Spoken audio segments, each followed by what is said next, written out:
크리스토퍼 놀란 감독의 영화 오디세이가 요즘 인기죠.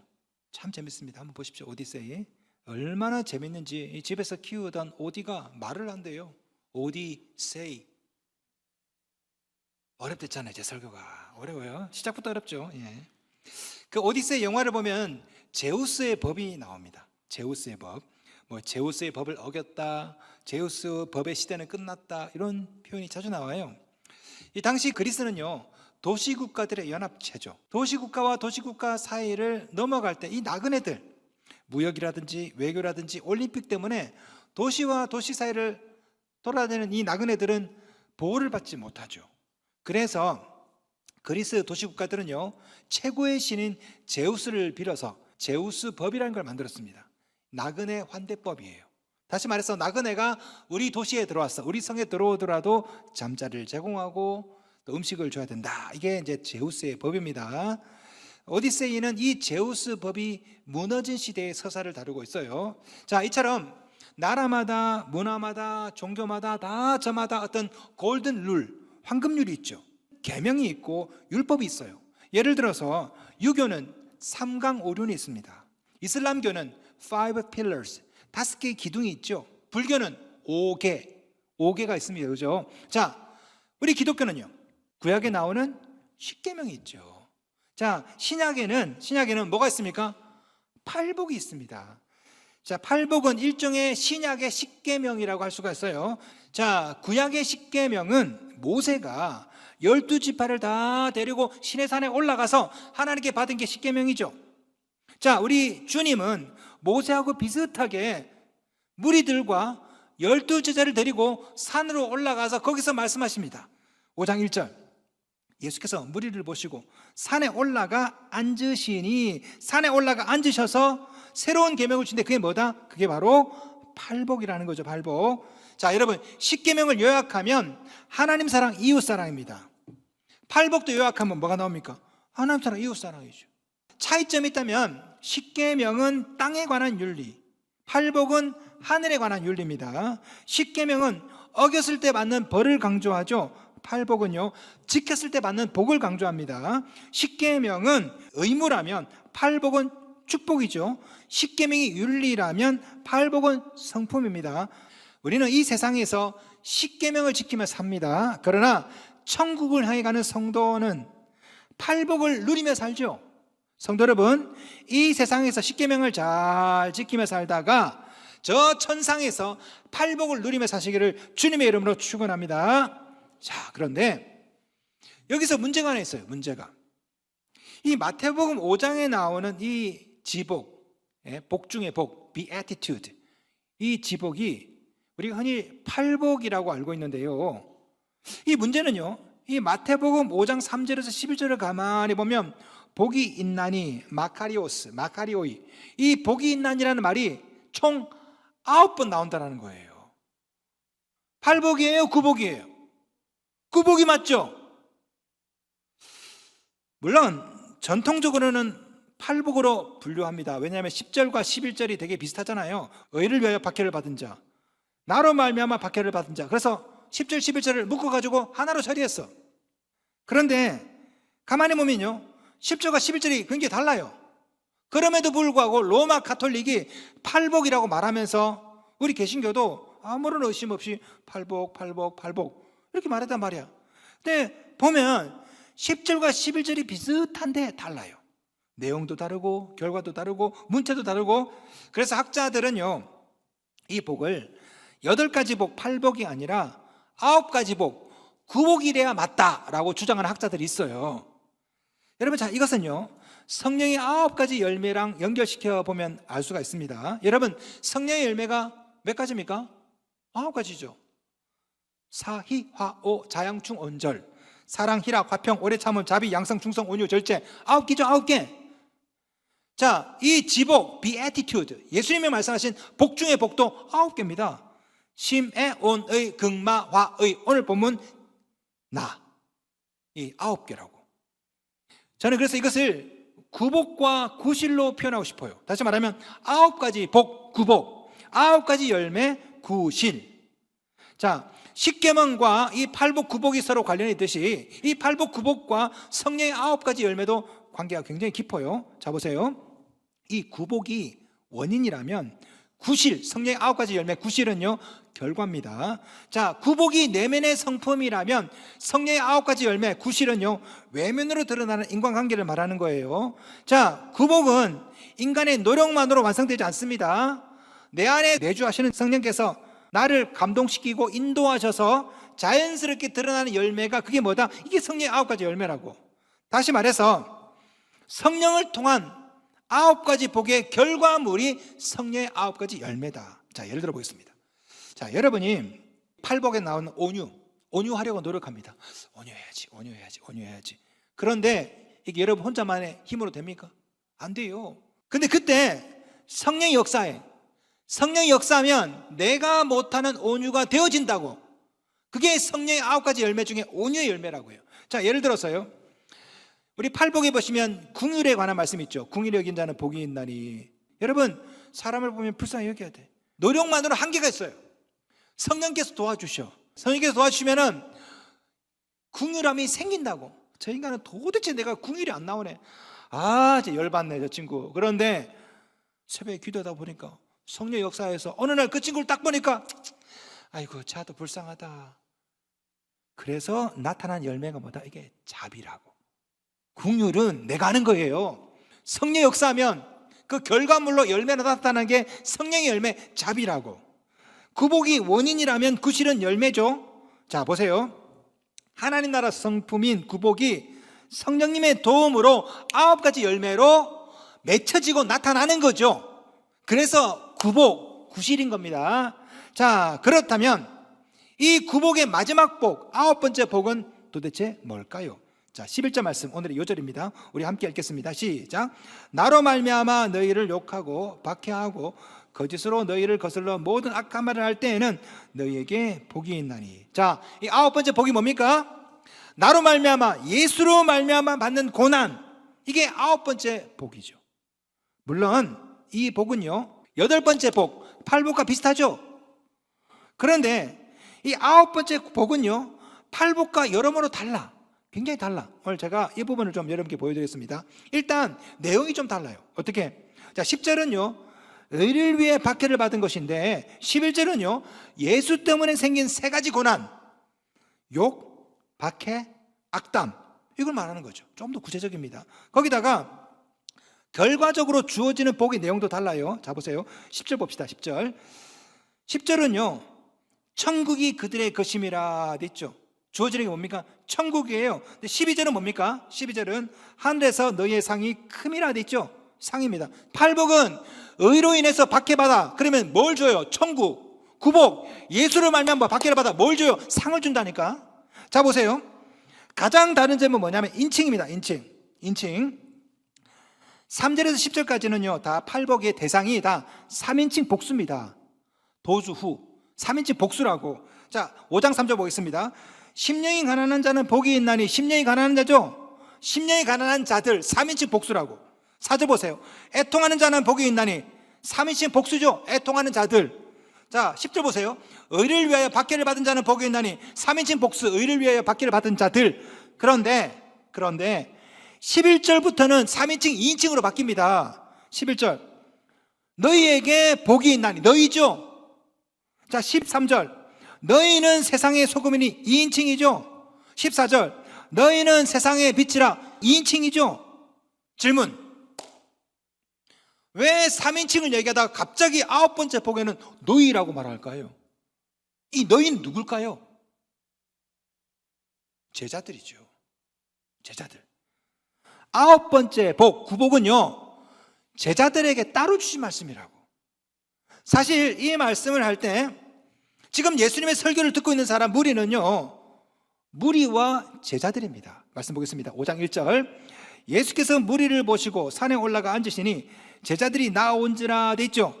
무리를 보시고 제자들이 나왔습니다. 무리가 있고 그들 중에 제자들이 있어요. 자, 그러니까 우리 예수님은요 이 8가지 복을 무리와 제자들에게 설교하시고 9번째 복, 구복은요 앞에 나와 있는 제자들에게 따로 주신 거라고. 따로. 그러니까 팔복은 대상이 무리와 제자들이야. 구원받은 자, 구원받을 자, 앞으로 천국 갈 자. 그런데 아홉 번째 복, 구복은요, 대상이 제자들입니다. 구원 얻은 신자가 이 팔복의 성품을 가지고 이 세상에서 제자로 살아갈 때 생기는 고난에 대한 실천적인 지침인 것이죠. 이제 아시겠습니까? 2000년 전에 예수님의 말씀을 듣던 사람들 중에는 무리와 제자가 있습니다. 이 무리들 중에는요, 예수를 믿는 사람도 있겠죠. 그들 중에는 예수의 기적 때문에 오는 사람들도 있겠죠. 자, 오늘 본문 바로 앞에 이런 구절이 있습니다. 4장 25절 봅시다. 4장 25절. 갈릴리와 데가벌리와 예루살렘과 유대와 요단강 건너편에서 수많은 무리가 따르니라. 수많은 무리. 이 사람들이 왜 예수를 왜 따랐어요? 왜? 기적 때문에. 기적 때문에. 헬라어 원어로 이 무리를 오클로스라고, 오클로스. 성경의 이 오클로스라는 말은요, 독특한 뜻을 가지고 있습니다. 기적 때문에 모이는 군중들이야. 와, 예수님이 병자를 고쳤다더라. 나도 가서 병에서 한번 나와봐. 이런 사람이 무리인 거죠. 자, 5장 1절을 보시면 예수께서 그 무리를 보셨대요. 예수께서 무리를 보시고, 이 무리는 원래 원어 보시면 정관사가 들어있다고. 투스 오클로스. 바로 그 무리들. 누구라고? 앞에 4장에 나오는 바로 그 무리들. 기적을 보고 쫓아오는 그 무리들을 보시고 예수께서 산에 올라갔대요. 산에 올라가니까 그 무리들 가운데 이 제자들이 따로 나왔어요. 5장 1절 다시 한번. 예수께서 무리를 보시고 산에 올라가 앉으시니 제자들이 나온지라 됐죠. 무리는 기적을 보고 따르는 자들입니다. 그러나 제자는요, 기적이 아니야. 예수의 가르침에 관심이 있어서 따로 나온 사람들이죠. 우리 예수님은 무리와 제자들을 바라보시면서 팔복을 설교하시고 바로 앞에 이 12제자, 70명의 제자, 그들을 향해서 따로 아홉 번째 복, 구복을 말씀하신 거라고. 성도 여러분, 오늘날 교회 안에도 무리와 제자가 있습니다. 무리는 예수님의 기적 혹은 나의 유익 때문에 나온 사람들이야. 기적이 없거나 유익이 되지 않으면 신앙생활을 철회합니다. 그러나 제자는요, 예수님의 삶의 방식을 따르는 사람이죠. 기적이 없어도 내게 손해가 되어도 신앙을 철회하지 않아요. 왜? 나는 기적이 목적이 아니야. 예수님의 삶의 방식이 목적이거든. 여러분은 무리입니까? 제자입니까? 질문 드릴게요. 기적 때문에 오셨습니까? 아니면 예수님의 가르치심 때문에 오셨습니까? 교회 다닌다고 다 제자 아닙니다. 집사, 권사, 장로라고 해서 다 제자 아니에요. 권사, 장로들 중에 무리가 많습니다. 우리의 사명, 우리의 목표가 뭘까요? 무리에서 제자가 되는 거라고. 자, 우리 목회자, 우리 순장님들, 여러분 우리의 사명이 뭘까요? 무리에서 제자로 만드는 거죠. 예수님의 마지막 명령 보세요. 28장 19절. 그러므로 너희는 가서 모든 민족을 제자로 삼아 있죠. 모든 민족을 제자로 삼아. 교인 삼으라, 신자 만들라, 열성적인 종교인을 만들라가 아니라 제자로 삼으라. 성도 여러분 무리가 되지 마시고 제자가 되시기 바랍니다. 학생이 되지 마시고 제자가 되시기 바랍니다. 학생은요, learner, 배우는 사람이에요. 제자는 follower, 따르는 사람이라고. 예수를 영접할 뿐 아니라 예수님의 삶의 방식을 그대로 따르는 사람, 이게 제자죠. 자, 예수님의 삶의 방식이 뭡니까? 그게 바로 팔복입니다. 시메온의 극마화의. 여러분, 제자는 헌금 많이 내고 봉사 열심히 하는 사람이 아니에요. 진짜 제자는 예수님의 삶의 방식을 따르는 사람이라고. 심령이 가난하고 애통해하고 긍휼하고. 이 팔복을 실천하면 어떻게 될까요? 첫째, 이 세상에서 소금의 역할을 하게 됩니다. 그래서 우리 주님께서 구복을 말씀하시고 이렇게 말씀하신 거예요. 5장 13절. 너희는 세상의 소금이니. 여러분, 소금의 중요한 기능이 뭡니까? 맛을 내죠. 또 부패를 방지하죠. 소금을 뿌리면 썩지 않습니다. 그죠? 자, 예수님의 제자가 되어서 팔복을 실천하면 자연스럽게 소금의 역할을 하게 된다는 거죠. 명령령이 아닙니다. 서술령이에요. 5장 13절 다시 한번. 너희는 세상의 소금이니 돼 있죠. 우리 주님은 소금이 되라고 말씀한 게 아니에요. 너희는 이미 소금이라는 거예요. 어떻게 하면 팔복을 실천해서 제자의 삶을 살면 너희는 소금이다. 소금이 되라가 아니에요. 소금이 되어진답니다. 어떻게 하면? 팔복을 실천하면. 따라합시다. 나는 소금이다.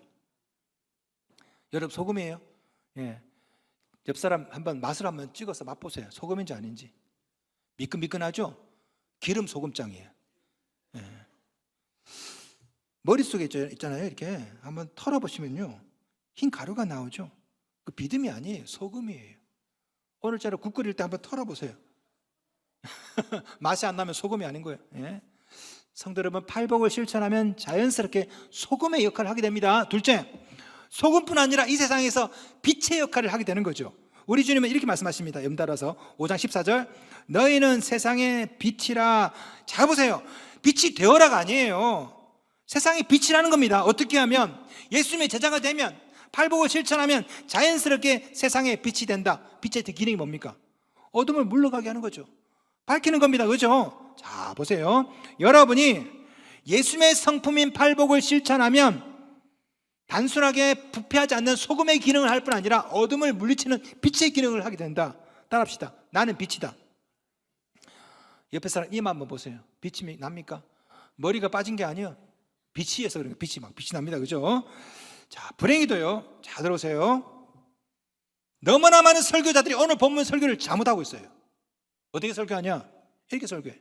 성도 여러분, 소금과 빛입니다. 소금의 특징이 뭐냐? 짭니다. 귀합니다. 여러분도 짜게 하셔야 됩니다. 무슨 소리예요? 성경 보세요. 소금이 되어라, 빛이 되어라 말씀한 적이 어디 있습니까? 설교를 왜 지어서 해? 우리 예수님은 소금이다, 빛이다. 어떻게 하면? 팔복을 신천하면 소금과 빛을 막 연구해가지고 여러분도 이렇게 사십시오. 말은 맞아요. 하지만 예수님의 의도와 다른 거죠. 여러분, 이렇게 잘못 설교하는 이유가 뭔지 아세요? 본문을 떼어서 설교하기 때문에 그렇습니다. 팔복을 떼어서, 소금과 빛을 떼어서 따로따로 설교하기 때문에 엉뚱한 소리를 한다고. 우리 예수님은요, 한꺼번에 쭉 통으로 설교했어요. 팔복에 대해서 말씀하시고, 너희들 팔복을 실천하면 너희는 소금이다. 팔복을 실천하면 자연스럽게 빛이 된다. 소금이 되어라, 빛이 되어라 말씀한 적이 없습니다. 우리 예수님은 팔복을 말씀하신 것이지. 성도 여러분, 팔복을 실천하면 자연스럽게 이 세상에 소금이 되고 빛이 될 줄로 믿습니다. 무리에서 제자가 되는 비결이 뭘까요? 어떤 훈련을 마치면 제자가 됩니까?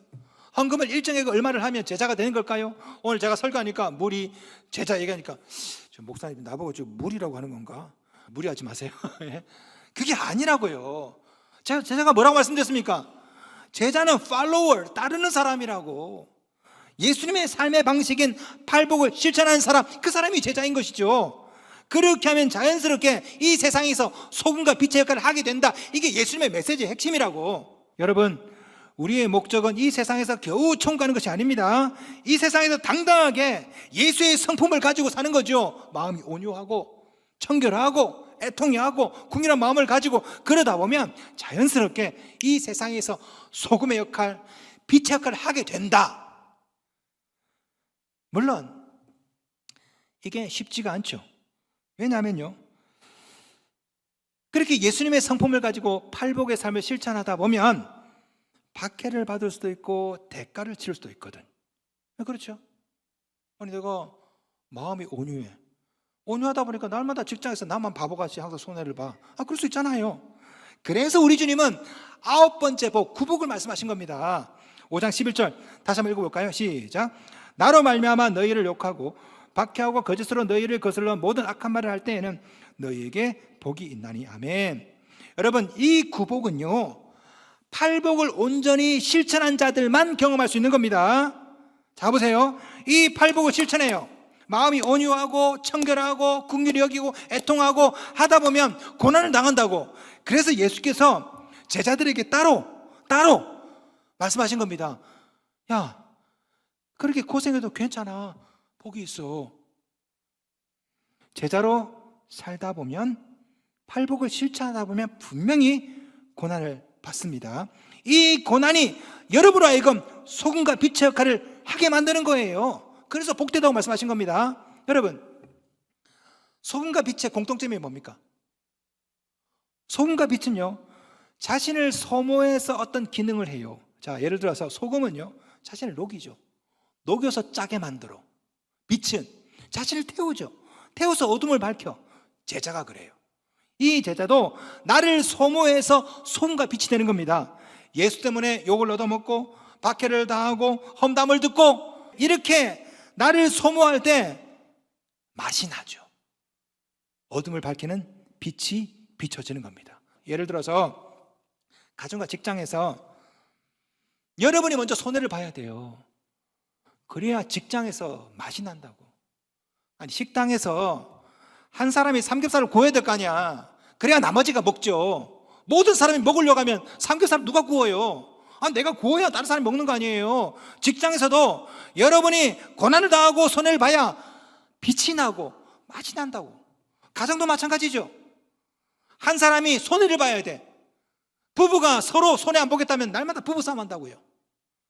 교회에서도 마찬가지입니다. 여러분이 고난을 당하고 고생을 해야 교회도 맛이 생기고 빛이 나는 겁니다.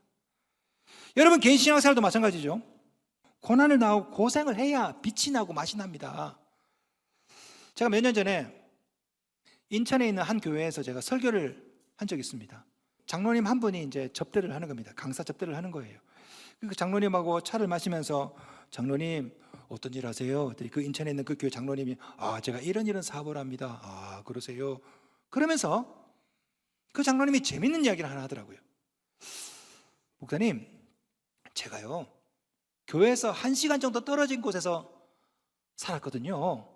일찍 일어나서 1시간짜리 일어나서 새벽에 나와서 운행을 다 성도들 다 태우면서 운행을 했다는 그 장로님이. 수요예배도 집에서 교회까지 1시간, 주일도 집에서 교회까지 1시간. 그러다가 너무 불편해가지고 교회 근처로 이사를 왔대. 교회 앞으로. 그 순간 갑자기 새벽 기도를 쉬게 된 거야. 수요예배도 안 나가게 돼. 교회 바로 앞인데 이렇게 하면 안 되는구나 해서 다시 이사를 갔대요. 멀리로. 그래서 그 장로님이 저한테 했던 말이 지금도 제가 잊히지 않습니다. 목사님, 교회는 좀 멀어야 돼요. 교회 오느라 고생도 좀 해야 제대로 믿는 것 같아요. 그 말 듣고 참 많은 걸 깨달았습니다. 제 신앙생활을 돌아보니까 제 신앙생활에 가장 빛이 났을 때가 언제일까 보면 고생할 때입니다. 제가 고등학교 때 교회 간다고 아버지가 혼날 때 그때 제가 제일 살아있었어요. 바짝바짝거리고 열심히 교회 가려고. 미국, 영국 유학 시절에 돈이 없어가지고 열심히 알바하고 힘들 때 그때 내 인생에 빛이 반짝반짝 났습니다. 열심히 왜 기도해야 되니까 하나님 다음 달 등록금 내야 됩니다. 돈 주세요. 제가 그때는요 제 인생이 너무 어두웠거든요. 나는 왜 이렇게 편하게 믿지 못하나. 나는 왜 이 미국, 영국에서 이 고생을 내가 왜 하나. 마치 어두운 터널을 지나가는 것 같아. 그런데 지금 와서 뒤돌아보니까 그때가 내 인생에 가장 빛을 낼 때고 그때가 내 인생에 가장 맛을 낼 때야. 보니까 여러분 인생에 언제 가장 빛이 났습니까? 고생할 때입니다. 지나서 보면요 그때가 가장 빛이 나죠. 제가 우리 청년들 군대 많이 보내지 않습니까? 언제 믿음이 좋아요? 신병교육 받을 때 논사훈련소에서 열심히 구보하고 뛰고 그럴 때 교회 오면 다 울어요. 다 울어. 엉엉 울고. 왜? 고난당할 때, 힘들 때, 그때 가장 빛나, 가장 맛이 있어. 그런데 군대 제대해, 뱃살이 늘어, 교회도 잘 안 나와. 편하니까. 여러분도 그렇죠? 여러분도 언제 믿음이 사라집니까? 편할 때. 기도 제목 없을 때. 편하다. 남편도 속 안 썩이고 애들도 말 잘 듣네. 이럴 때 조심하셔야 된다고. 이럴 때. 아시겠어요? 제자 훈련하면 빛이 납니다. 이유가 뭘까요? 고생을 사서 하거든. 사서. 잠을 줄이고 새벽 예배를 나와. 안 되는 머리로 암송을 해. 힘들지만 매일매일 큐티를 내. 죽을 것 같아. 너무 힘들어. 내가 왜 이걸 신청했나. 그러나 지금 와서 뒤돌아보면요 그때가 가장 빛이 났죠. 자, 제자훈련 끝난 지 한 달이 지났습니다. 제자훈련생 여러분, 큐티 안 하죠? 기도 안 하잖아요. 빛을 잃어버리고 맛을 잃어버리고. 오늘날 신자가 이 사회에서 소금과 빛의 역할을 하지 못하는 이유가 뭘까요? 고난을 견디지 못하기 때문에 그래. 고생을 하면서 예수를 믿으려 하지 않아요. 기적을 바라는 오클로스, 이 무리들은 너무나 많아. 그런데 박해를 받고 고난을 당하는 마데테스 제자는 적어요. 고생과 고난을 감수하지 않습니다. 불편하면 교회를 옮겨요. 시험에 들면 교회를 안 나와요. 그 결과가 뭡니까?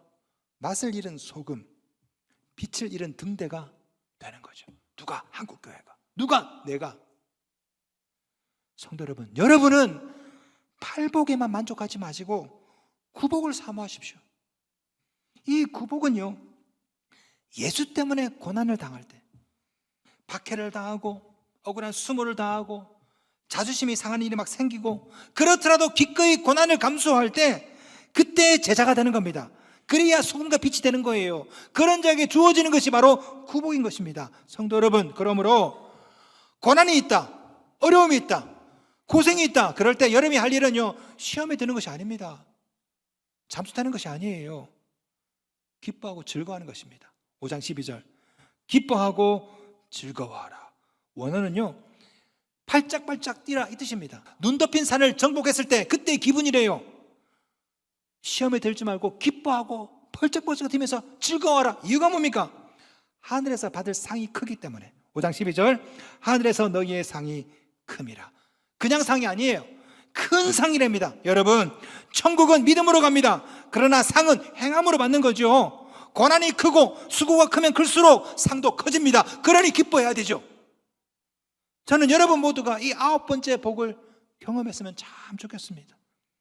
예수 때문에 요거도 먹고 박해도 당하고 험담도 듣고, 그럴 때 억울하다 원망하고 막 전화하고 문자하고 하지 마시고 욕도 듣고 험담도 듣고 고난도 당하고, 그래야 하늘에서 상이 주어지거든요. 팔복에만 그치지 마시고 구복을 받으셔야 됩니다.